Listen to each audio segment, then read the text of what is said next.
Hi, this is Andy Frith from Sheffield Advanced Motorcyclists, out with Dale on his fifth ride. Put in a good ride here, Dale. It was nicely done. There's just a few things I want to point out. First one is red traffic lights. If anything longer than 10 seconds, put your bike into neutral and relax yourself and your clutch, because there's a tick for vehicle sympathy on the examination.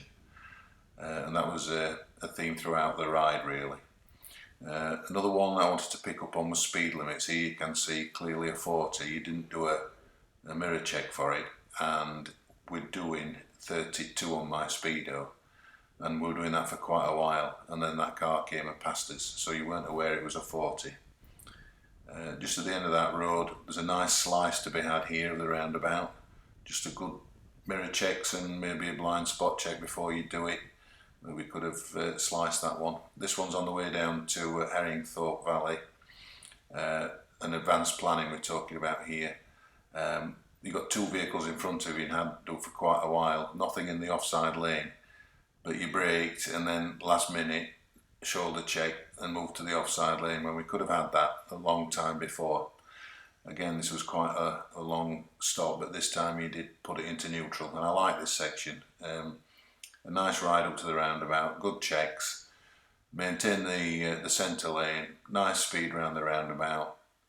Coming off at the next exit in the offside, that was good, so you did these two cars on your left and a third one. They were turning left into the supermarket, that was nice. On the way to Doncaster, I talked about using a little bit more of the road, particularly on right-hand bends, and in here you can see you could push another foot or two towards the near side where the worn car track is, basically. You're still central position, and that was again a common theme throughout your ride on the right-handers. Left-handers didn't seem too bad, and this one was well adjusted for an oncoming vehicle. And then this overtake was lovely, what we call momentum overtake. You saw it, you just kept your speed going and passed that tractor. That was great, lovely. Another speed thing there, look, clearly a 40, and as we progress up the hill, doing 34 on my Speedo, so 32 miles an hour, and you maintain that all the way up this road towards Doncaster for a long time, and eventually when you looked in your mirror I had to give you the hurry up, and then you picked up straight away to 40. So again, an awareness of what speed limit you're in. This was approaching Wormsworth. I don't know what this guy was doing. Pulled out with an oncoming vehicle, maintained the offside position, is turning back in there, but that was well handled. Nice slow down and no decision made until he knew what he was doing. Again, fairly long stop with the left leg down, holding your bike in first gear. When again you could be relaxing your hand, getting a bit of ventilation in your visor and all that sort of thing, and watching the movement of the traffic, and then anticipating when you need first, which I think is about now. There we go, look, I just dropped it in and we're off. This is Wormsworth roundabout, nice slow ride up to the roundabout, good checks and off, so that was nicely done. And then onto the dual carriageway into Doncaster. Just be aware on dual carriageways and motorways that your safety position also applies backwards, because that car overtook you and you're in position 3. Got to keep an eye on your mirrors. Lovely advanced planning here. Moved into the offside lane and overtook all these vehicles in a long line up to the traffic lights. That was really good. Nicely handled. And then a stop at the traffic lights. Still carrying on towards Doncaster, this was the opposite of what you've just done. Two vehicles up ahead. Now's the time, it was the time to move over into the offside lane, because now you've been overtaken by that blue Escort and now the white Insignia, and there we go, we're totally boxed in.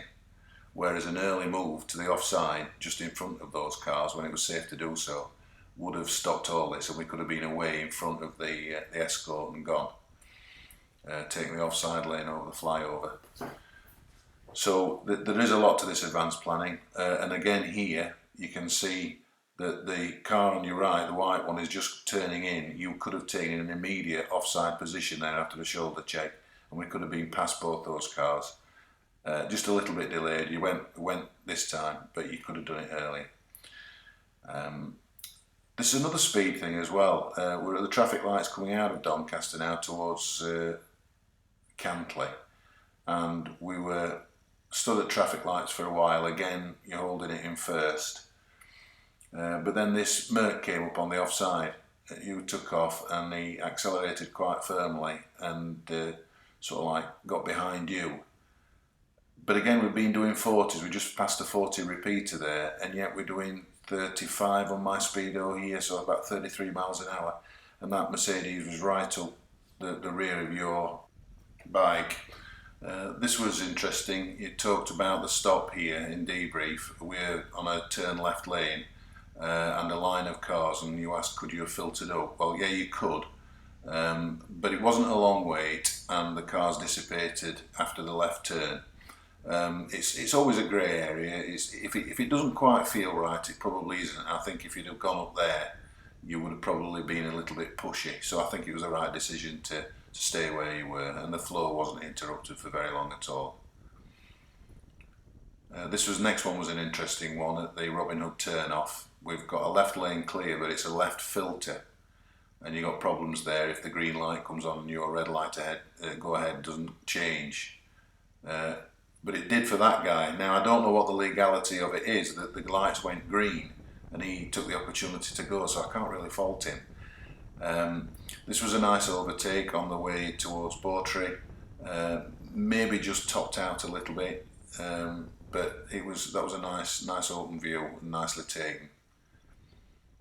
And then we're coming into Bawtry, and you got this right-hand turn signal very nicely. It's difficult to spot, but when you took the junction, you actually went in quite deep and put yourself in a near side position and had to really steer around it. And then when we were out the corner, you presented straight away with this oncoming vehicle for which you had to brake, and I might have given him a bit more time to get through there. So just think about your positioning at junctions. This was coming out of Tickhill on the way down towards Maltby. We're following this wagon here, double white lines, and here you should have been up into an overtake position in the event that the lines break like they have done, because then you've got a really nice view after this oncoming vehicles of the bends ahead, and we could have had that lorry had we been in the overtake position earlier. So it's all about anticipating what might be round the bend, what might be over the brow of the hill, what might be behind the junction, getting yourself into a position that you can facilitate the overtake easily. As it happens, we followed this vehicle now for, 2-3 miles, right the way up into Maltby, and we only got rid of it when we turned left here. But that was a good ride. Just take note of the things that I've brought up, and look forward to seeing you next time. Cheers.